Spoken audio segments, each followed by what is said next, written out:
ٹھیک، آگے بڑھاتے ہیں. پوچھا گیا غم صاحب کہ حاملہ خواتین کیا رمضان میں روزہ چھوڑ سکتی ہیں اس عذر کی وجہ سے، کیونکہ بس اوقات اگر وہ دن بھر کھائیں پیے نہ تو اس سے وہ توانائی میں کمی ہو جاتی ہے اور بچے کی صحت پہ بھی اثر پڑ سکتا ہے، تو رخصت اس کے لیے اپنے اطباء سے بات کرنی چاہیے، اس میں وہ زیادہ بہتر رائے دیں گے. حاملہ خواتین ہوں، مرضعہ خواتین ہوں جو دودھ پلا رہی ہوتی ہیں، یہ سب چیزیں رخصت کا باعث بن سکتی ہیں. ہمارے فقہاء نے بھی ان کی بنیاد پر رخصتیں دی ہیں، لیکن اس کا فیصلہ فرد کو کرنا ہے. اگر اسے مشورہ کرنا ہے تو وہ کسی طبیب سے، کسی ڈاکٹر سے مشورہ کرنا چاہیے. کیا نوعیت ہے اس کی، مجھے کوئی نقصان تو نہیں پہنچے گا، میرے لیے یہ موضوع ہے نہیں ہے. بیماری، تکلیف، اس طرح کی سب چیزوں میں بعض ایسے معاملات ہیں کہ جس میں ہم فیصلہ کرنے کی پوزیشن میں ہوتے ہیں. مثال کے طور پر شدید بخار ہے، وہ بیماری باہر آ گئی ہوتی ہے، لیکن بہت سی ایسی چیزیں ہیں جس طرح کے ذیابیطس یا اور بعض تکلیفیں ہیں، کینسر کا مرض ہے، تو اس میں طبیب ہی فیصلہ کرے گا. وہ بتائے گا کہ آپ کے لیے روزہ رکھنے میں کوئی ہلاکت کا معاملہ تو نہیں ہے. ہمارے دین میں اس کو جائز نہیں رکھا گیا کہ آدمی اپنے لیے ہلاکت خود خرید لے جا کے. جی، یعنی اس معاملے میں ڈاکٹر کا فتویٰ ہے جو قابل عمل ہوگا. یقیناً اسی کو فیصلہ کرنا چاہیے. ٹھیک، آگے بڑھاتے ہیں.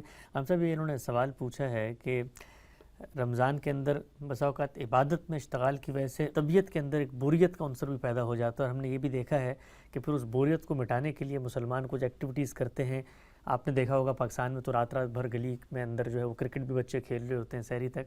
تو کیا رمضان کے اندر جو باقی اپنی طبیعت کو اجاگر رکھنے کے عوامل ہیں ان کو زندہ رکھنا چاہیے یا ان کو بالکل چھوڑ دینا چاہیے؟ کیا کھیل کود یہ سب کچھ ہو سکتا ہے اس کے اندر؟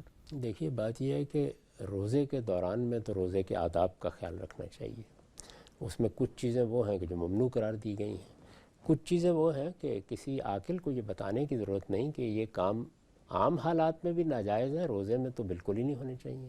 کسی کی غیبت کرنا، جھوٹ بولنا، کسی کو دھوکہ دینا اور اس طرح کے معاملات، کم تول کے دے دینا، یہ جو ہمارے ہاں کی عام برائیاں ہیں وہ عام حالات میں بھی کبیرہ گناہ ہے. ان میں سے بعض چیزیں بہت بڑے بڑے گناہ ہیں. کجا یہ کہ آدمی روزے کی حالت میں ان کا ارتکاب کرے، لیکن جس وقت آپ روزہ کھول لیتے ہیں، رات آ جاتی ہے، تو روزے کی رات میں یہ ترغیب دی گئی ہے کہ قیام اللیل کیا جائے، عبادت کی جائے.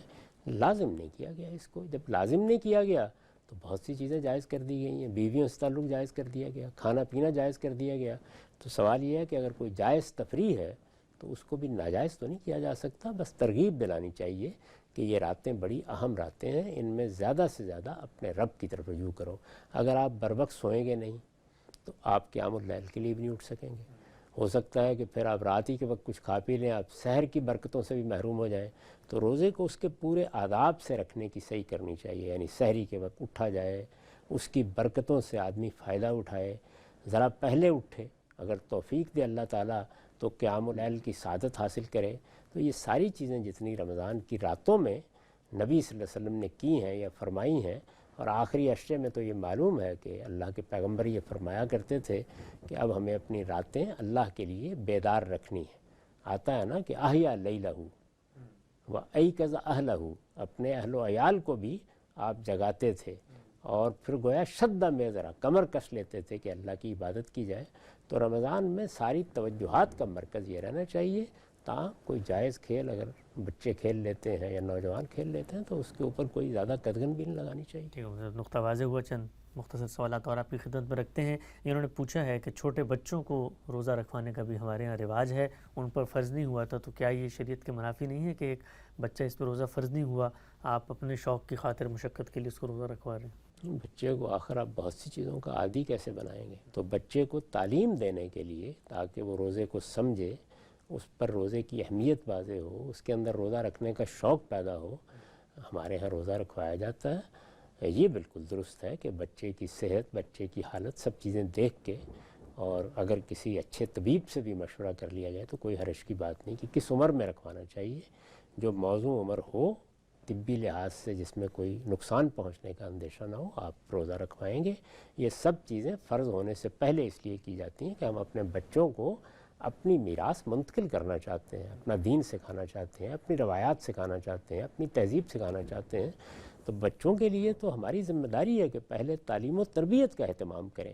یہ تعلیم و تربیت کا روزہ ہے، یہ فرض روزہ نہیں.